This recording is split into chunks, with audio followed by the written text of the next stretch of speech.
ये बताना चाह रहा हूँ कि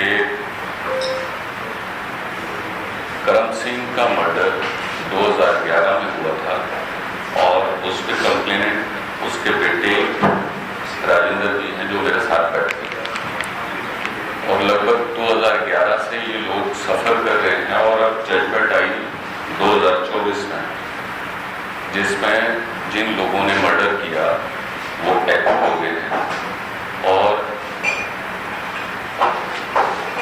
appeal against acquittal high court में फाइल कर दी गई है, जिसकी नेक्स्ट डेट 5 तारीख है, 5 सितंबर।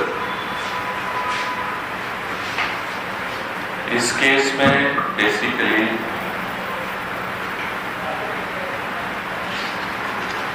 जो एलिगेशन लगाए गए थे जिलेराम शर्मा और ओम प्रकाश जैन जो उस वक्त के मिनिस्टर थे, ओम प्रकाश शर्मा जो एग्रीकल्चर मिनिस्टर थे और जिलेराम शर्मा जो है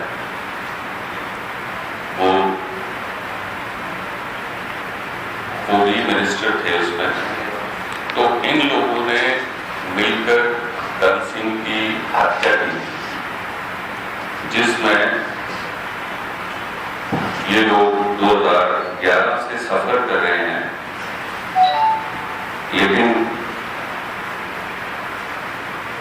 केस के दौरान ओम प्रकाश जैन 2020 में वो एक्सपायर हो गई और जैसे ही इस केस का डिसीजन आया 2024 में, जिलेराम शर्मा को बीजेपी ने एक किस्म से गोद ले लिया। वो जैसे वेट कर रहे थे कि जैसे ही ये एक्टिवेट होंगे तो हम जिलेराम शर्मा को पार्टी ज्वाइन करा देंगे। अब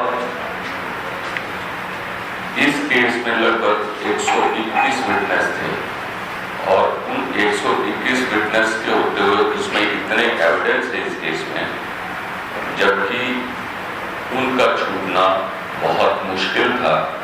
लेकिन अब केस जो है हाई कोर्ट में आ गया है, यहाँ उसकी प्रॉपर पैरवी की जाएगी और हाई कोर्ट ने ही इस केस में डायरेक्शन दी थी कि ये मर्डर का मैटर है जिसमें सीबीआई को जांच सौंप दी गई थी और सीबीआई ने इसमें अगली इन्वेस्टिगेशन करी और हाई कोर्ट ने उसमें जो डायरेक्शन दी थी उसी के बेसिस पे सारा का सारा केस नीचे चलाया गया। अब इसी केस में एक विटनेस था चमेल सिंह, उसकी स्टेटमेंट जो है 13/6/2011 को रिकॉर्ड की गई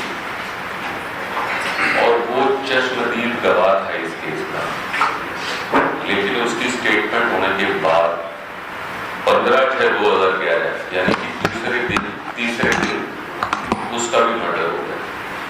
उस केस में भी एफआईआर रजिस्टर हुई, लेकिन उस केस को भी रफा दफा कर दिया गया। तो हम चाहते हैं कि जो लोग 2011 से पीड़ित हैं उनको न्याय मिले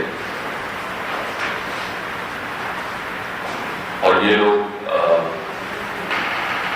जिसके फादर का ब्रूटली मर्डर हुआ है, इनको कानून पे भरोसा है। बाकी मर्डर हुआ क्या नाम पता है? श्री करम सिंह। जो अभी जो आप विटनेस जो गवाह था उसका मर्डर, उसका क्या नाम पता है? श्री चमेल सिंह। चमेल सिंह।